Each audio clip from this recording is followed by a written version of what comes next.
Good afternoon. Today is Monday, the 13th of May, 2024, just after 1 o'clock. Welcome to UK Column News. I'm your host today, but I'm delighted to say I've got Charles Malet with me in the studio. Welcome, Charles. Thank you, Brian. To a very, very wet Plymouth, I must say, but we had a glorious weekend, so I think we'll just have to put up with the rain for the next couple of days. We've also got Mark Anderson with us from the States, and we're hoping very much to have Diane, Rasmussen, McAdie on with us to give a little report. She had an interview with Scottish TV this morning, but we're not sure whether she's able to join us or not, so we'll see when the time comes. Well, we're going to kick off with matters to do with Ukraine, and Charles, amazing things happening over the last couple of the days because the Russians have opened up a new front in the Kharkiv direction. Whether this is to produce a buffer zone to stop the repeated attacks on the Belgorod area, or it is the start of a bigger campaign into the northern region of Ukraine, I'm not sure. But what is interesting is how things are being reported across the board by Ministry of Defence in UK. That's it, Brian. Good afternoon, all. Yes, so what we'll do is have a look at the intelligence picture, or at least the way that the Ministry of Defence is casting the intelligence picture.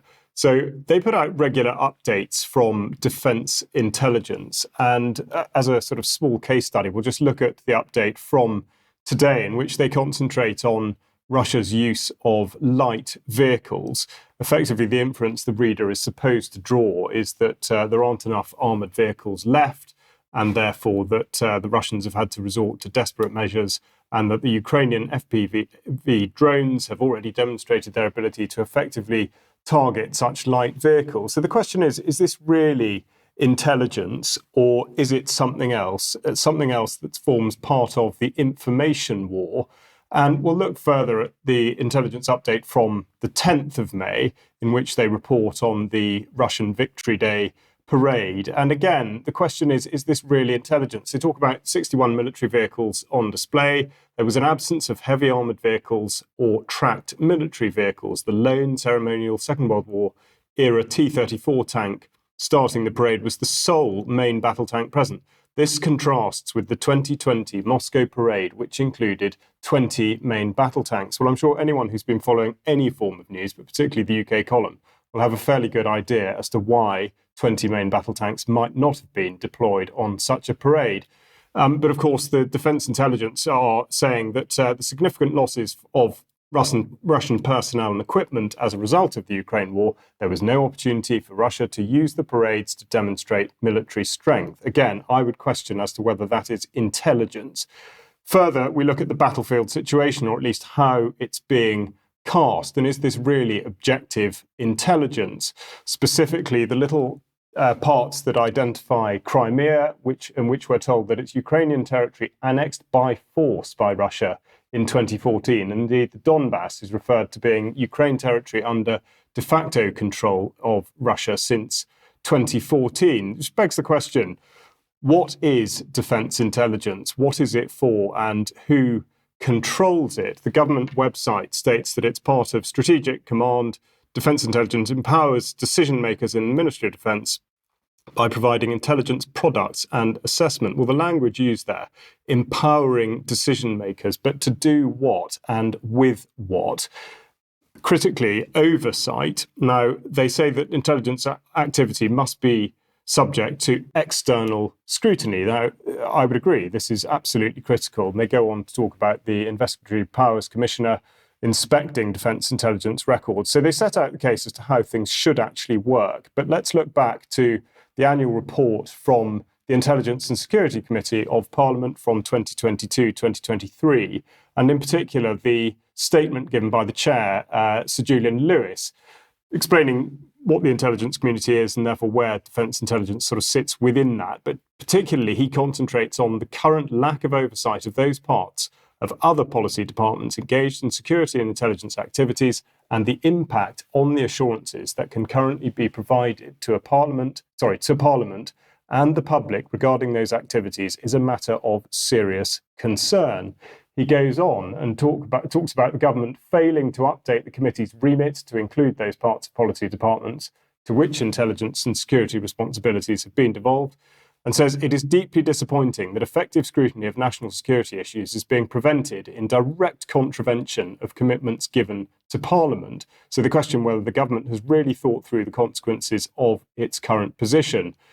Further, he goes on to talk about the oversight being frustrated and describes that it therefore cannot provide any assurance to the public or Parliament that the intelligence agencies are acting appropriately. So this is fairly damning, and he wraps up by saying the National Security Advisor himself acknowledged the intelligence community's license to operate is dependent upon credible oversight. So it looks really like what Defence Intelligence are producing, and indeed the sort of the lack of scrutiny, is creating a huge amount of very political bias. Not just that, but also it allows a narrative, a creeping narrative involving conscription and fear and indeed the idea of war with Russia to creep in. And I would illustrate that with the slide that the British Army have up at the moment, talking about steadfast defender, which I've shown before.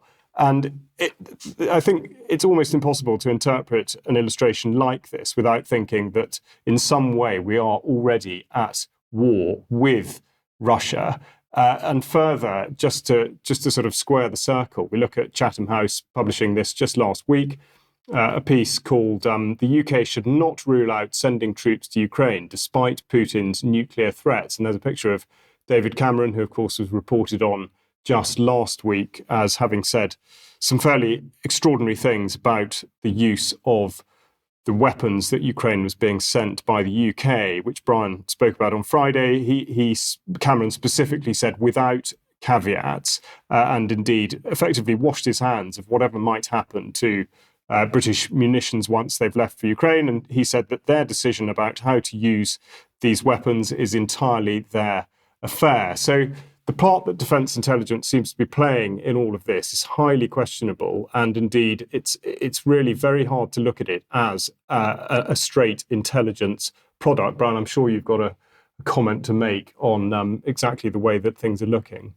Well, my comment, particularly on the tweets being put out by Defence Intelligence, is how unbelievably childish they are to try and suggest that Russia's so short of tanks it couldn't put them at the parade is just utter nonsense.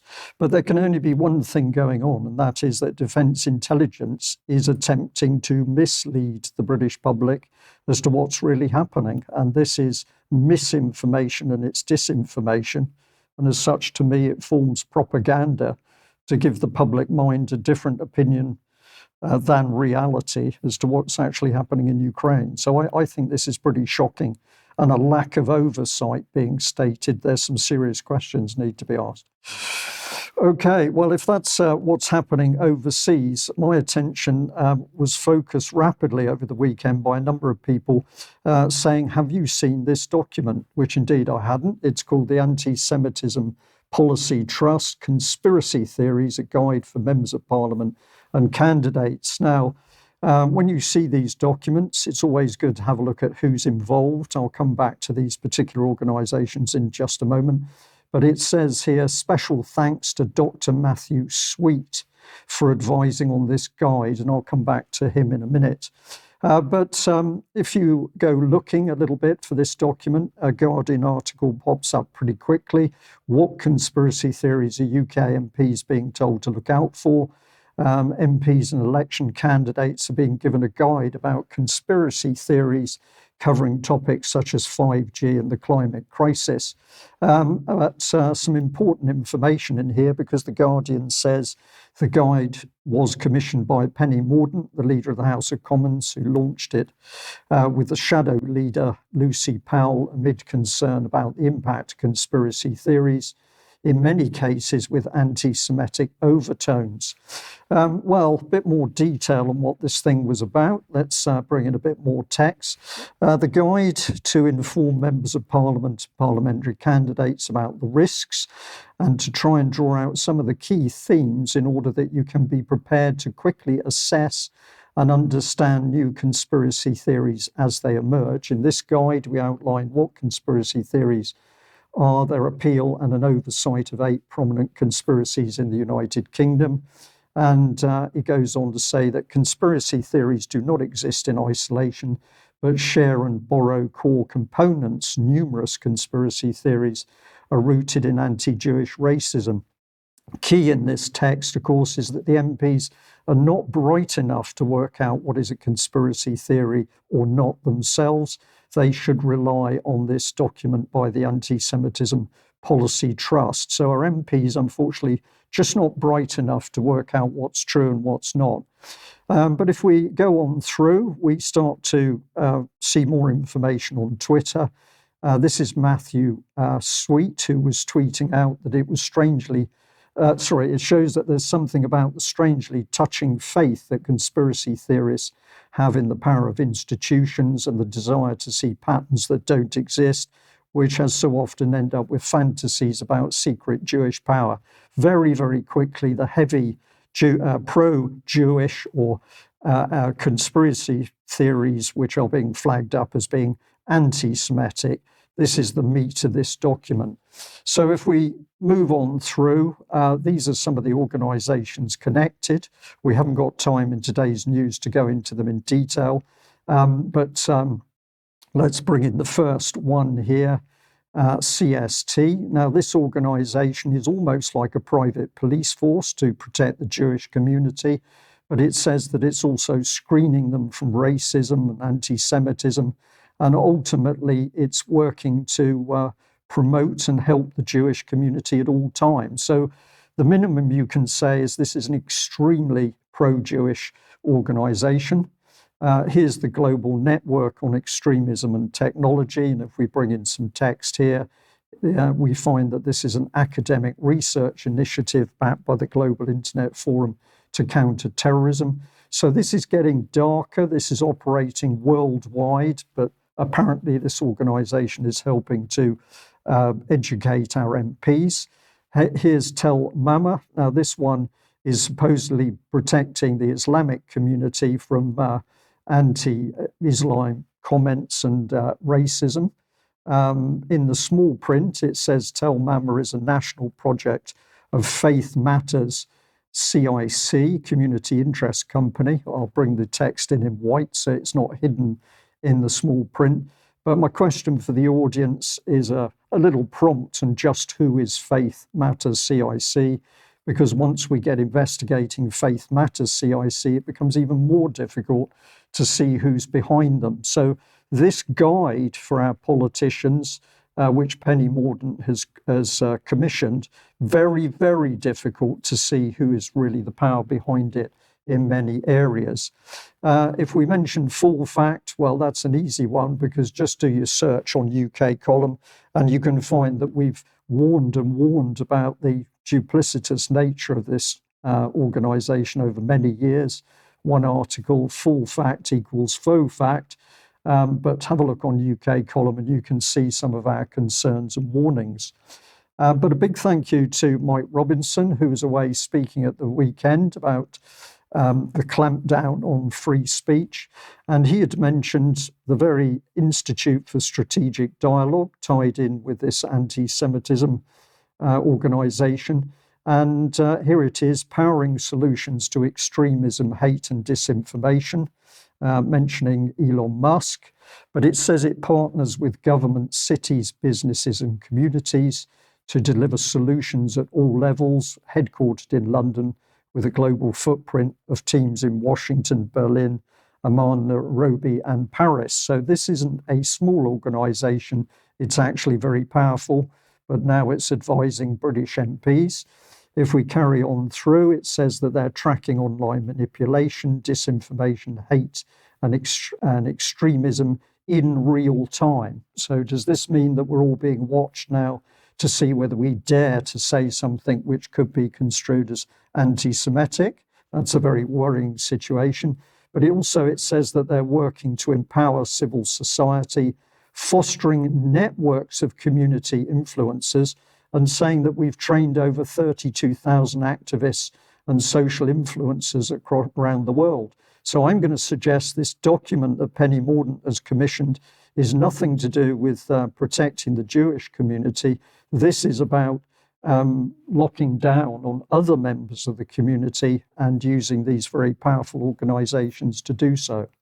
So if we just come back to the document, there was one other name that caught my attention. Let's bring in a big, before we do, this is hidden when you look at the document, but there's a little bit of a subliminal. It says the earth is flat, which of course is to catch the eye of those politicians reading the Anti-Semitism Policy Trust document. But this was the other name that caught my eye, Aria Kovler. And when I went looking for him, we quickly come to Twitter, and he says, hey, that's my name on the cover. I was proud to contribute a chapter on global control conspiracy theories and the Great Reset to this guide. This is the gentleman concerned, very young, not sure what his expertise is, but he gets onto the World Economic Forum very quickly to say that this is one of the big targets of conspiracy theorists. He then mentions the Great Reset, but not to worry because this is just something that Prince Charles got involved in.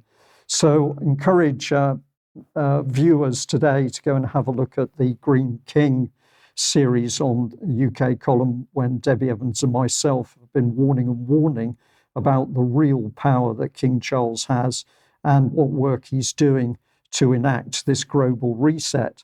But just to stress the fact that the basis for this document is to protect people from anti-Semitism. It's extremely pro-Jewish. Here we've got a diagram they have where all of the key chapters of the Anti-Semitism Policy Trust document are linked back to anti-Semitism. And basically I'm saying that any critical analysis of policy, according to these people, is anti-Semitism. If we go to the conclusion, we don't need to spend long on this, but I'll encourage people to go through these particular areas. Basically, again, it comes down to the fact that MPs need this help to inform themselves and their constituents. But basically, it says that when people are presented with verified, reliable facts, they start to pay attention. Why is it then that when we challenge the government and global organizations for the verified, reliable facts, we're simply told to be quiet? So I'm going to end this segment by saying that in reality, this report is designed to stop busy MPs from thinking for themselves, and it's also designed to channel MPs into believing any criticism of government and global policy is conspiracy theory. And as such, that means that this document itself is disinformation and propaganda. A lot to be discussed there, Charles, but we'll save that for extra. I'm just going to play a little clip here of a video that was sent in to us. This is by a music band, and let's have a look at this, and then I'll explain what it's about, and we'll show the full video in extra time. There are people out in the world right now that are drinking something called raw milk. The top concern for the next 2 years is not conflict or climate. It is disinformation and misinformation. The sharing of biased and false news has become all too common on social media. More alarming, some media simply aren't true without checking facts first. Unfortunately, some members of the community use their platforms to push their own personal bias and agenda to control exactly what they think. And this is extremely dangerous to our democracy. Misinformation. Well, there we are, a little taster from Raw Milk Conspiracy. If you want to see the full music video, join us for UK Column Extra Time. But we're going to poke a bit of fun back at the Anti-Semitism Policy Trust and what conspiracy is and is not. Well, let's move on to an area which is also of interest to many people concerned about real conspiracies, and that's Bilderberg. Welcome to today's news, Mark. What have you got for us? Well, the main thing, gentlemen, is that we pretty much know where Bilderberg's going to happen, and we got a pretty good jump on it. Normally, as we know, bilderbergmeetings.org, their official website, they don't want to release the information where and when until almost the last minute because they don't want conspiracy theorists, quote unquote, journalists hanging around, much less the so-called legacy media. But what we have here in this first slide is that Nya Tider, which is Swedish, that Swedish media outlet, had some communication with the government, and they evidently found out that Bilderberg will take place in Madrid, Spain, the 30th of May through June 2nd. So a pretty good jump compared to what Bilderberg meetings would be willing to do. Also shown in this slide, that first slide was the Nordic Times, also in Scandinavia. And moving on from there, the first American website to pick it up, American Free Press, Bilderberg, 2024 found in Spain.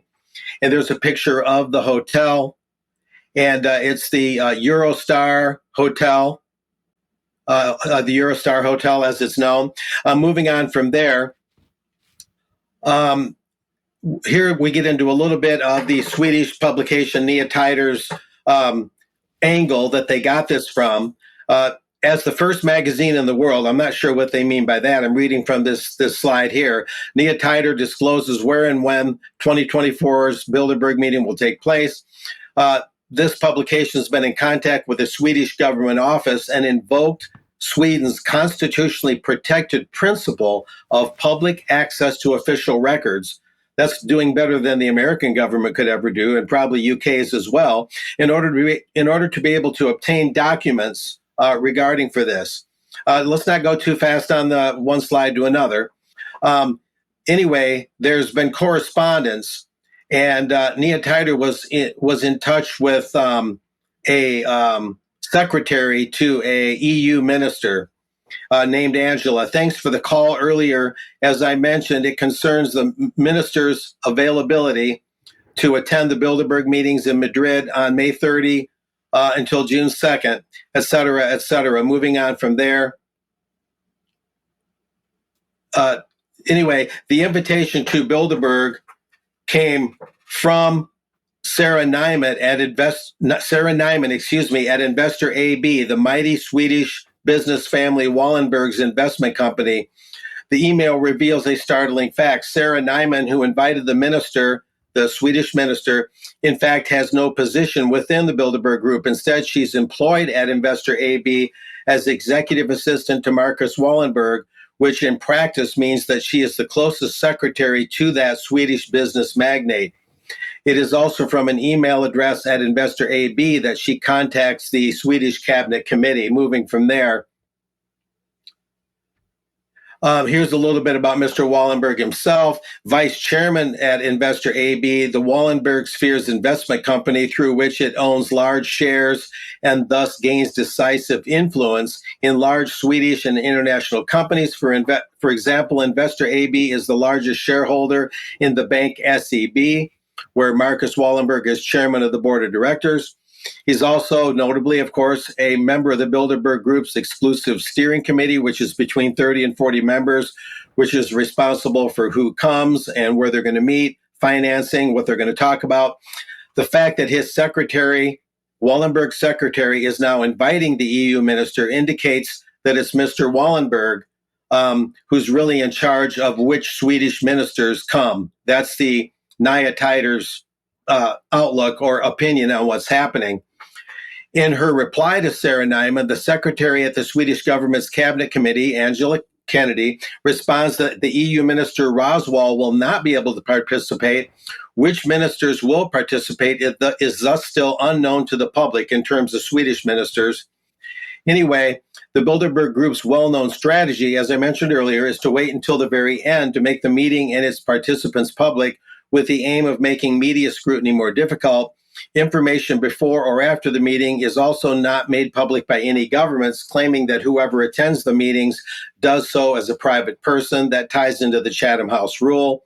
We'll go from there. Nya Tider was the only Swedish newspaper, they're claiming, to reveal, and this is interesting, that the government's NATO negotiator, Sweden's NATO negotiator, Oskar Stenström, attended the Bilderberg meeting last year in Lisbon, Portugal. And here's the notable part. His presence was secret. He was not on the official list of participants, guys. Shortly after the meeting, he resigned from his position, we're told, at the Swedish government office and was instead then employed by Marcus Wallenberg himself. So this is one example, guys, that we've heard of over the years. When I would cover Bilderberg with Jim Tucker at AFP in years past, that there were always assumed to be people there that were not on the official list released by the official website, bilderbergmeetings.org. And that's one example. There have been others. In this last slide, we have kind of an interesting twist, and that is at Wikispooks, there is, we'll call it a conspiracy theory. I'm being a little bit tongue-in-cheek here. There's information reasonably convincing that Bilderbergers, as I'm sharing here, have taken part, in pandemic planning exercises. That is, people that have attended Bilderberg over the years, they're saying have been instrumental in COVID pandemic exercises, and many were active in early 2020, promoting fear and doubt and setting the scene for the COVID event, controlling the narrative to promote the fear of the novel deadly virus in May 2020. And at least 14 people who have attended Bilderberg, this alleges, signed something called the United Behind a People's Vaccine Against COVID-19, which is being called a call to create an infrastructure capable of rapidly injecting everyone in the world with the COVID jabs, which they correctly predicted would appear. They being people who have attended Bilderberg fairly frequently, they populated COVID task forces and locked the world down and uncritically pushed these vaxes to the point of announcing mandates. So that Wikispooks link, which I shared, viewers can look at that later and decide for themselves. But it's a very intriguing and compelling post there at Wikispooks, and it's a lot of food for thought. But anyway, there's more to share on the other Bilderberg later in the show that's very intriguing. And that's it for now, guys. So it looks like the jig is up, and it looks like we know where they're meeting. Mark, thank you very much for that. Well, of course, in my head, we know that they're unbelievably secretive, and there's only one reason that you hold meetings in secret, and that's to deny people information. And the fact that you are reporting and we are reporting on this, according to the Anti-Semitism Policy Trust, means that we're automatically into a conspiracy. No, we want the truth about what's actually happening inside these meetings. So we'll continue to ask questions. Thank you very much for the report. Now, I'm very pleased to say that Diane Rasmussen McAdie has been able to join us. Diane, can you hear me? Yes, Brian, it's great to be here. And it appears as though they're doing a fire alarm test in the library at the exact time that I'm on the air. So apologies for that. Yes, I just came from STV, the situation on the Finetti case. I'm not sure if you'd like to say a little bit more about that, or if you'd like to show the video that I brought. Diane, I think what we should do is I've got a little clip from the video that you kindly pointed us to. So let's have a listen to that. It's Mr. Swinney himself talking about the Finetti case. Let's watch that, and then we'll bring you back on screen. So all of those questions will be explored as part of the process of proper consideration of the issues that are raised by the Finetti women. So are you holding out some hope for them that they could be included? But the Parliament legislated for a particular scheme, which has got eligibility criteria. And as it stands, they say it excludes them. They've been at the Petitions Committee in the Parliament, and they say that it excludes them. These issues will be explored. We'll engage with the Petitions Committee. The Petitions Committee has put its points to the government, and they will be considered. So when Julia Robinson was there, she refused to do that. She said that there was no further consideration. Well, we'll look at all of that evidence to see if there is. So you will look again afresh. Well, we're looking at that to determine whether there is any opportunity to pursue the issues that are raised by the individuals that are concerned. But what I would maintain is that Parliament has taken decisions already to establish a scheme on that basis, and that's what will be considered. But can you give them any hope today as First Minister? What I'm setting out is that we have an approach to redress which is being followed assiduously within the scheme. I am pleased that there are individuals who are being supported as a consequence of that scheme, and the government will of course engage with individuals who seek eligibility to that scheme. I'll just say it's possible that the audio was a little bit low on that. What Mr. Swinney was saying, he was being challenged about would the Fenethy ladies be allowed to take part in the Scottish redress system. He was saying there are a number of checks and balances, but essentially I was picking up that he was indicating that they would be able to come forward and to make application. But Diane, you've done the interview with Scottish TV this morning. What's your take on Mr. Swinney and what he was saying? Well, I was there, Brian, with 4 of the Fenethy survivors who were interviewed as well. And they showed us that clip and then asked us for our reactions to the clip. The reaction from the women, first of all, is that they were angry. They felt like they were getting nowhere. Once again, I feel like even though John Swinney likes to take responsibility for setting up the criteria on the redress scheme when he was Deputy First Minister, he doesn't understand his own criteria. And I say that because the problem is that if you read the criteria, and this is part of the evidence that I had submitted in support of the petition from the Fenethy survivors to the government, is that it specifically excludes them because of phrases like short-term care, things like holiday home, things like respite facility. We know that holiday home, respite facility, convalescent are not accurate under the way it was set up under Glasgow Education Corporation, that it was a residential school. I have made that point over and over again. It wasn't like the parents dropped them off the holiday. So the key issue is whether or not they are considered in loco parentis in care of the state, which I was able to establish they are through the various acts and bills and legislation and structures that were in place at the time. But what John Swinney said back in January 2023, and I quote, I do not think that there is an inherent impediment to applications coming forward and being considered. To put it slightly more bluntly, I reject the idea that the scheme is not for Fenethy survivors. I think that it is possible for Fenethy survivors to be successful in applying under the scheme. So my concern is that he doesn't understand his own criteria, and he seems to be backpedaling just a bit from what he was saying back in January of 2023, Brian. I'm very sad to hear that, Diane. I must say, when I listened to that clip this morning, I was thinking, this is an interesting statement. This may be a difficult question for you, but what about Scottish TV, a major media channel north of the border?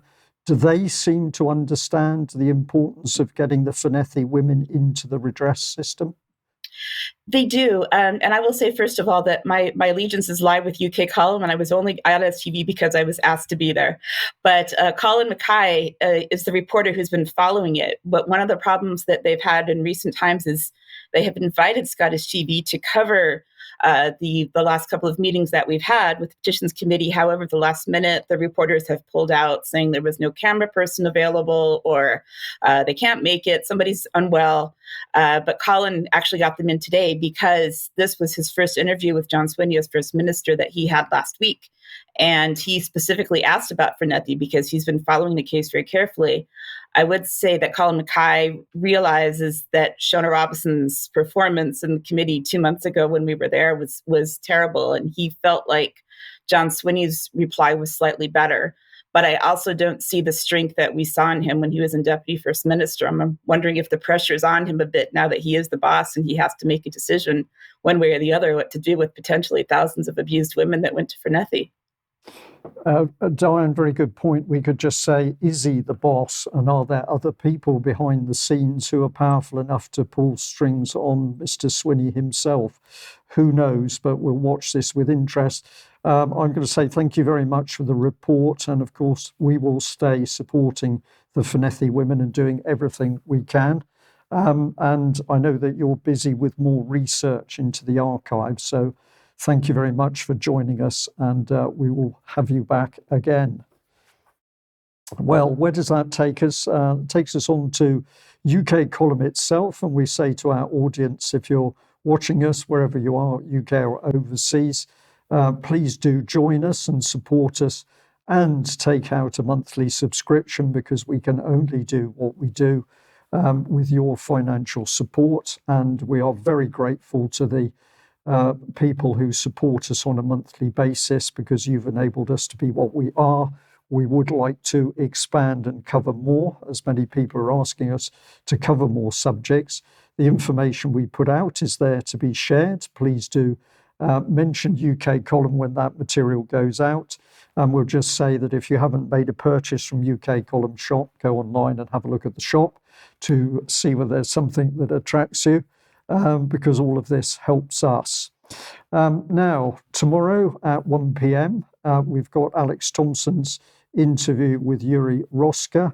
He was a Moldovan politician who served as Deputy Prime Minister of Moldova in 2009. And I'm sure this will be an extremely interesting interview with him and Alex Thompson. So tune in at 1 o'clock tomorrow for that. And the next one I can call on screen is a UK Column event, Sunday, May the 19th at 1 o'clock to 3 p.m. And that's from national security to biosecurity, global power dynamics and the erosion of freedom in the 21st century. And this is a symposium in honour of the late Graham McQueen, author of the 2001 Anthrax Deception, the Case for a Domestic Conspiracy. Oh my goodness, there's that word again. And we've got Madhava Sethi, MD, and Meryl Nass, MD, both of whom have made comments, common challenges facing freedom movements, observations from an engineer and anesthesiologist, if I pronounce that one correctly. That's Madhava Sethi, and biowarfare, biosecurity, and the WHO pandemic preparedness agenda is Meryl Nass. So do tune in to see that.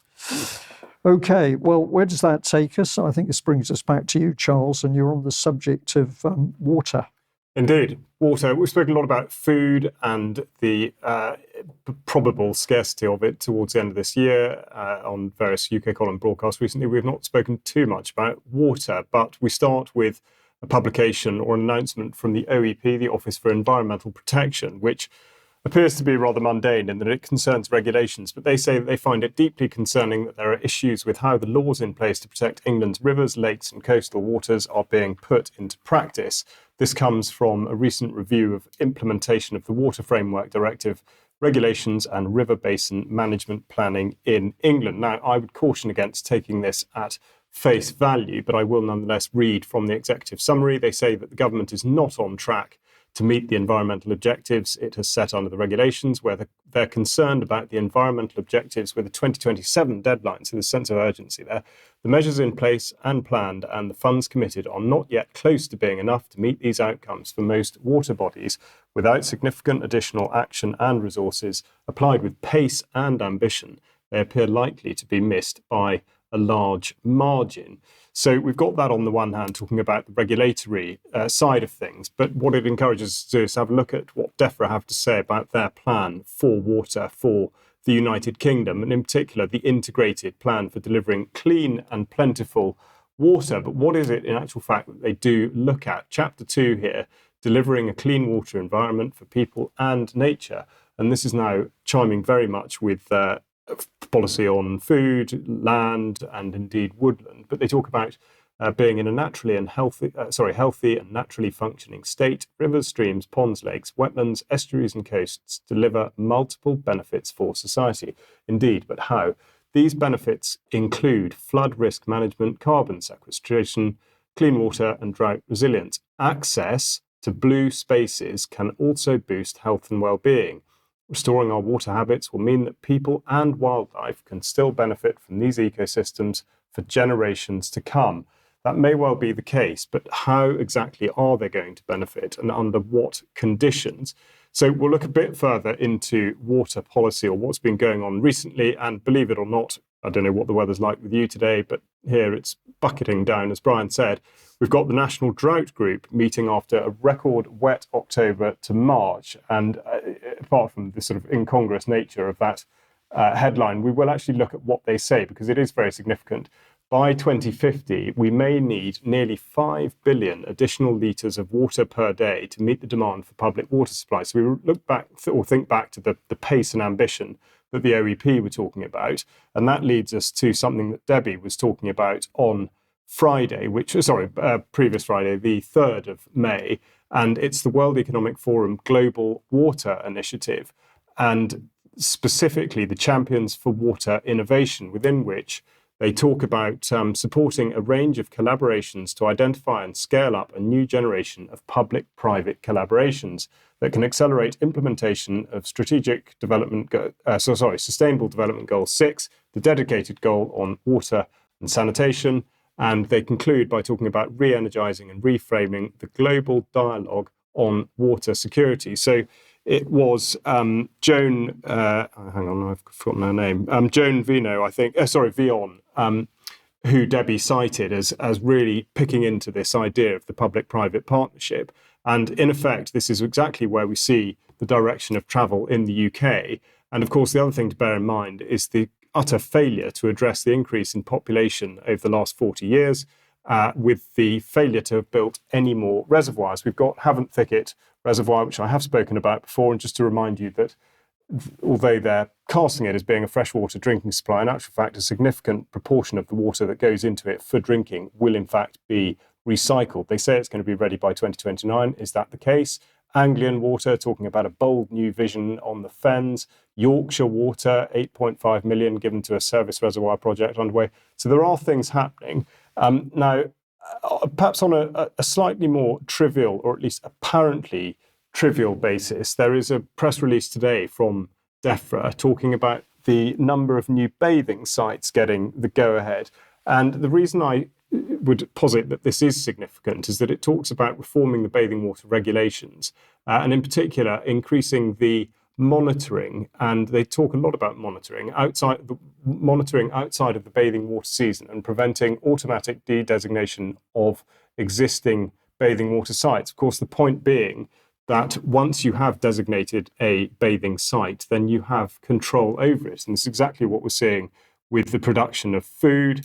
It's all to do with the control of the particular piece of land. And when we think about this in terms of the Sustainable Markets Initiative and the Terra Carta 30 by 30, and this push to be effectively controlling spaces in order that access to those may be perhaps restricted in future by for the public. The other thing, of course, that control of bathing sites gifts is the ability for the government to be able to dangle the spectre of fear from a public health concern. And we see here a headline from the Telegraph talking about the possibility of polluted water. And on the public-private partnership side of it, New Civil Engineer reporting about the Environment Agency appointing a consultant for a £70 million contract for mapping climate event data. And we just finish off here with JBA Consulting tweeting out that they're excited to be part of this appointment for the mapping and modelling framework. So, as I say, the point here is the ability of these bodies that are able to control water, the use of water, and indeed to effectively, exactly as Joan Vion was talking about, to take assets that are really public assets that are initially controlled by the state and hand them over to corporations for all sorts of gains that would not be to the public advantage. And no conspiracy there. Absolute fact in what you're reporting, Charles, which is an important thing, I think, to stress today. Okay, thank you very much for that. Now, where does that bring us? I think that's back on to Mark Anderson, who's going to bring us up to date with the latest from the World Health Organization, another organization seeking control. What's important, gentlemen and listeners in UK column land, is that the May 10 deadline was reached. Governments agree in this WHO press release I'm reading from, governments agree to continue their steady progress on proposed pandemic agreement ahead of the World Health Assembly. And it's dated May 10th, and that was the last official day of the intergovernmental negotiating body that was created a couple years ago or so to negotiate this treaty. And the treaty is now being called a treaty most of the time by the World Health Organization. I need that previous slide up still with the headline, if I may. Anyway, just a little bit of this.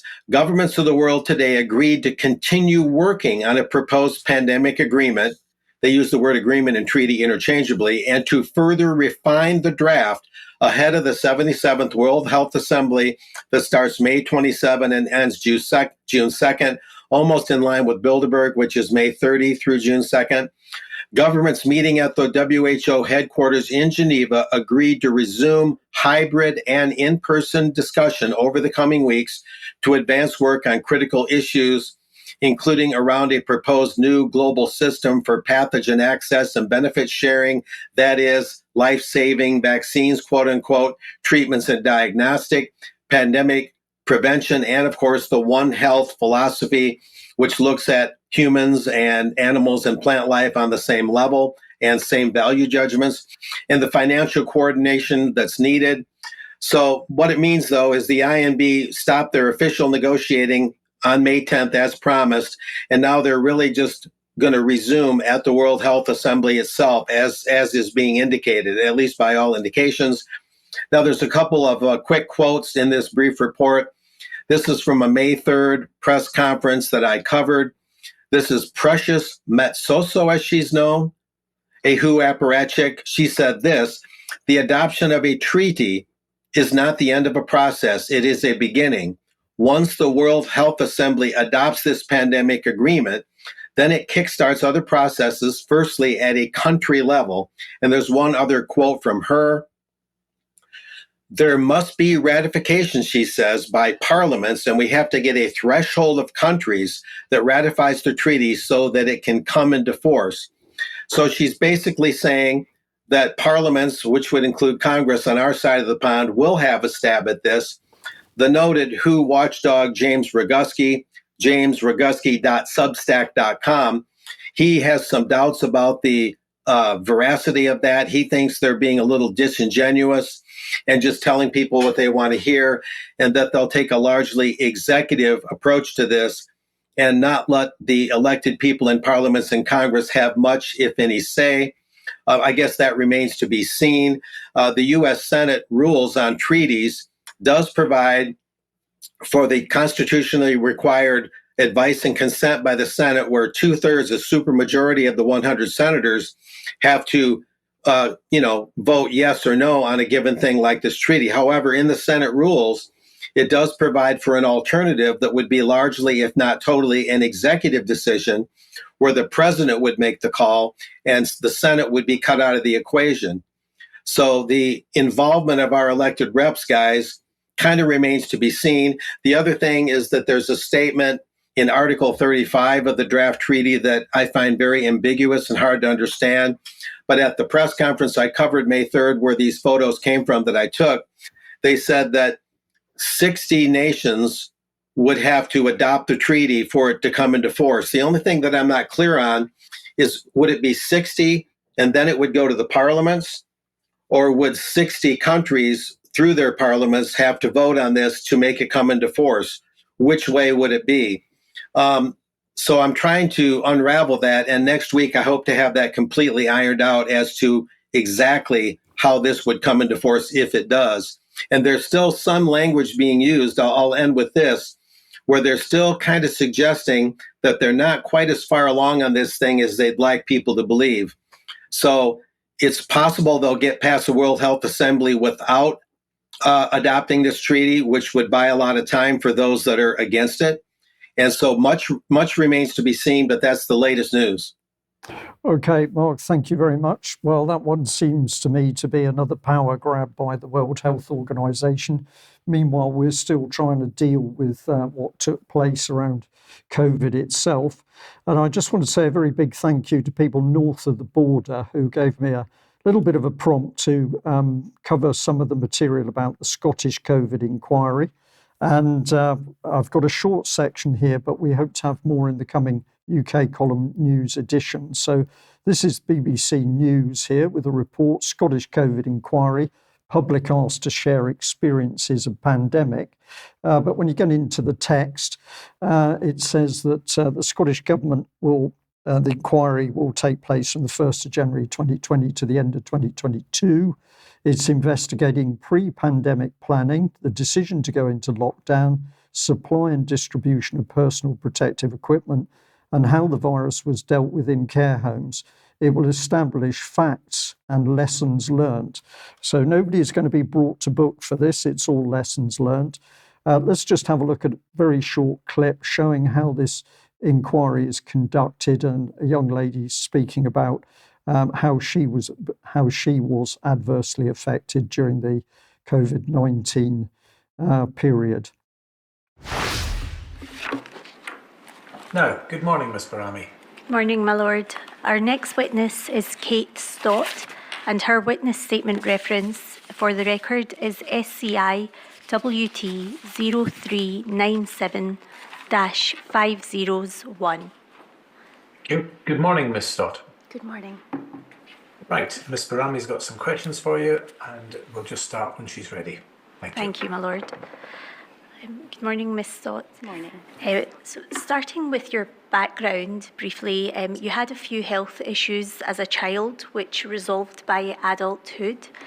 And as an adult, you began experiencing Crohn's disease, and alongside that, you have annual bouts of strep throat, alongside reactive arthritis and weakness in your legs. Is that correct? Correct, yes. Thank you. I would just say it's tragic what people experience during the COVID-19 period.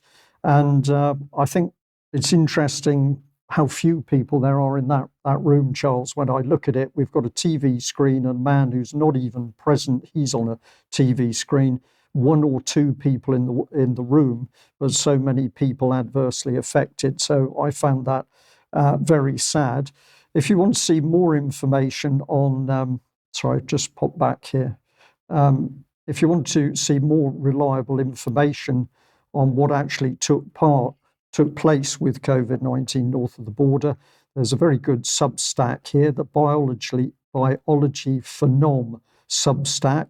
And I was kindly sent a couple of reports by Moira Dundee. So we've got Scottish COVID-19 Inquiry Impact Hearing, Health and Social Care. And there are a number of people who spoke out about really tragic events around what happened to family members and loved ones. I've got another one here. Highlights from this session include Miss Lorraine Mackenzie, representing PAMIS, speaking of the harms from lockdown restrictions on her disabled son, David. So if you want to go to this particular Substack, I'm told that the information there is extremely good. This is another one where a lady lost her brother. I think he was just 41. And she says the doctors were lying to me on a daily basis. Nurses were lying to me on a daily basis. Everything that was in my brother's notes was different to what I was being told on a daily basis. And inset on screen, we've got a Freedom of Information response in Scotland, where the authorities have been asked to tell the total amount of deaths where COVID-19 was noted as the sole cause of death on a death certificate within all hospitals in NHS Tayside from 2020 to 2023. And if you look at the responses, if it's 80 plus years old, which would be extremely vulnerable, in the top section, we've just got 5, then 7, then less than 5 and less than 5. So these are very small numbers of the people that we were all being told were unbelievably vulnerable. And then I'd like to just add to this short report that Moira Dundee, who UK Column knows as a very gutsy woman, and you can listen to my audio interview with Moira if you go to the UK Column website. She told me yesterday that when activists, including herself, tried and failed to hand in witness statements to the police, which included evidence of forged signatures, a police sergeant said, "I should not be taking on an investigation myself. This would go to a national COVID inquiry." The police know, we all know, COVID inquiries have no law enforcement powers, which I mentioned. They're simply there, they say, to find facts and report lessons learned. But Moira goes on to say, by refusing to accept evidence complaints against NHS doctors, Police Scotland is showing blatant selective law enforcement. Doctors are clearly being protected. And she then says this begs the question, if it's not a police matter, NHS doctors describing drugs which hasten death and forging patient signatures, Why did the police investigate Dr. Harold Shipman? Either all doctors ought to be investigated when suspicion arises, or no doctors investigated. Harold Shipman was regarded as practicing excellent medicine by his colleagues. A doctor told a disciplinary hearing today, and that was as reported by The Guardian. So I'm going to say a big thank you to Maura Dundee for that little report. UK column will do more on what's been happening north of the border in due course, but do have a look at that Substack.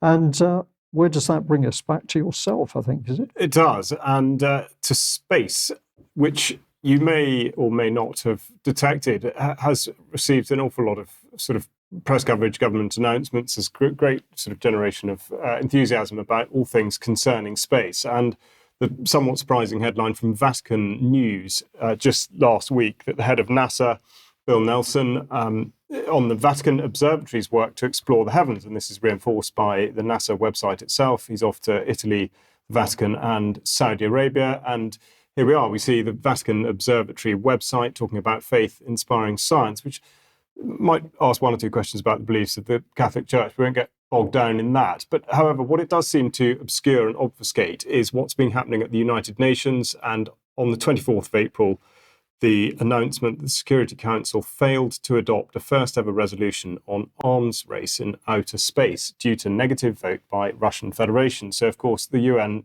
presumably supposed to be impartial in these matters, very much blaming Russia. But what they do at least have the grace to do is report what the Russian representative said, which is that the council is involved in a dirty spectacle prepared by the US and Japan. He described it as a cynical ploy. We are being tricked.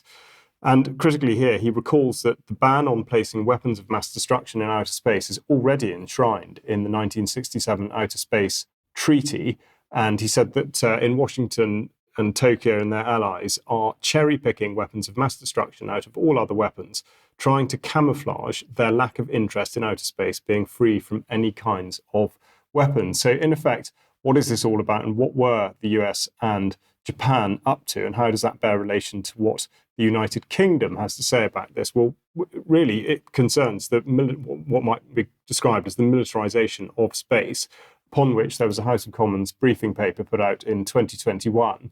And within that, there is the statement, of course, that in the last few years, there's been considerable investment by several states, most notably Russia and China, in offensive counter-space capabilities that potentially threaten the use of space by UK and its allies. The US has responded by calling for a rapid increase in the development of counter-space capability and the adoption of more aggressive politics and postures. So for context, let's look at the graph they produce here, which shows at the top the absolutely overwhelming majority of space capabilities going to the United States. And in particular, on the right, the lighter green colour, government or military.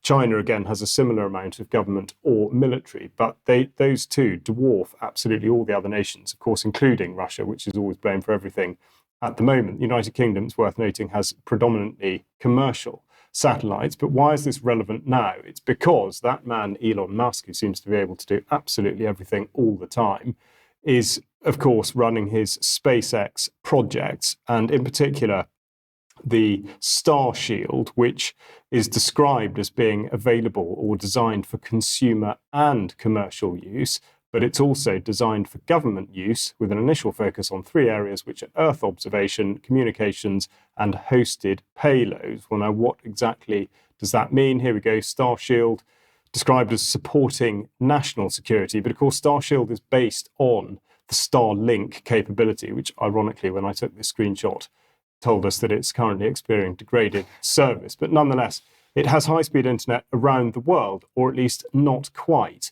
And when we consider the implications or ramifications of this and in effect, the privatization of war, this here's Starlink, and I've titled this Enabling the Right Kind of War, because of course, Starlink is not made available to either Russia, China, Belarus, Afghanistan, North Korea, Venezuela, Cuba, Syria, or Iran. So we're presented with a situation in which we see this, as described by the House of Commons, militarization of space, but certainly not a level playing field, and indeed one in which even the United Nations is beginning to meddle and exhibit a significant amount of partisanship. So To pardon the terrible pun, we will be watching this space. Thank you for that. Now, we're coming close to the end of today's news, but Mark, just take us through the other Bilderberg. I can be brief. There's no reason to be too windy here. The other Bilderberg always takes place in Idaho at Sun Valley Resort, a stunningly posh resort in southern central Idaho. And here from Fortune, we have a headline: inside the yearly summer camp for billionaires for Silicon Valley execs and media bigwigs, hosted by one of Wall Street's most exclusive and, I might say, elusive firms. Going on from there very briefly, what we know about the ultra-private Sun Valley Conference host, the 2023, all we have information on is last year. We don't have 2024 yet. The 2023 Allen & Company Sun Valley Conference, dubbed the annual summer camp for billionaires, kicked off in the mountain resort of Sun Valley, Idaho, in exactly 2 weeks ahead of when this was written.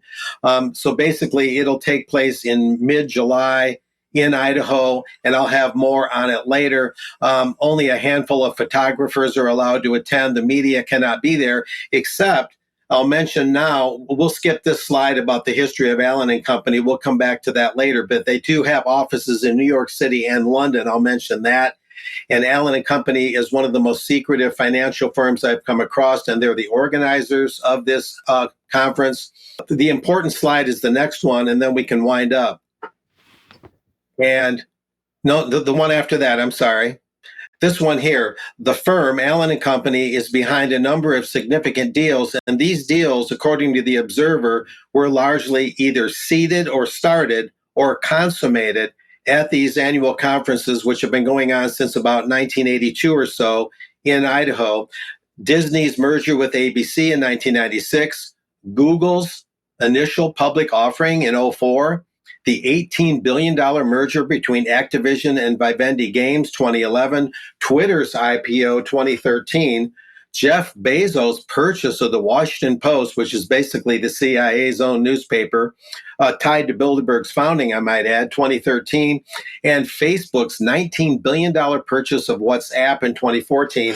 And I'll conclude, guys, by noting that Nya Tider, the Swedish publication that earlier in this broadcast I talked about breaking the fact that Bilderberg's evidently going to meet in Spain this year in Madrid, they also had another report that said the Sun Valley Conference actually involves intelligence officials and news and entertainment moguls, and that they supposedly plot out how the news will actually be carried out, how the news will be composed in conjunction with the government. Now, that's a bit out there, maybe in some people's eyes, but that's what Nya Tider was claiming. At the very least, media is much more of a focus at this Bilderberg than the other Bilderberg. This one in Idaho is mostly media and big tech. The one in that's been meeting since 1954, the original Bilderberg, is of course much broader, with Treasury officials and NATO and royalty and things like that. So there'll be much more of this between now and mid-July, of course. So, but the other Bilderberg has emerged, and who knew, right? Who knew? Mark, thank you very much indeed for that. And I'll just say to our audience, here we are asking questions about what these immensely powerful global corporations are up to, what they're doing in secret meetings behind closed doors. It's utterly outrageous that when we do this, we should have organizations like the Anti-Semitism Policy Trust accusing us and many other good people of being conspiracy theorists. It's truly outrageous. We'll end there. Big thank you to our audience for joining us. Diane, I can still see you on screen. Are you able to join us for Extra? I'd be delighted to, Brian. Thank you. Okay, that's really good. So we will have Diane, Rasmussen, McAdie with us for Extra as well. We can discuss a little bit of the Finethi ladies, but for our monthly subscribers, please join us in a few minutes for UK Column Extra. That's it for today. Thank you for joining me, Charles. It's been not at all. Really and just to clarify the timings for the symposium on Sunday will be from 6 o'clock to 8 o'clock British Summer Time. Yes, we said as if it was UK time. Yeah. So in fact, It's 6 to 8 in UK time. Thank you for the reminder. We'll end there. Bye-bye. Bye-bye.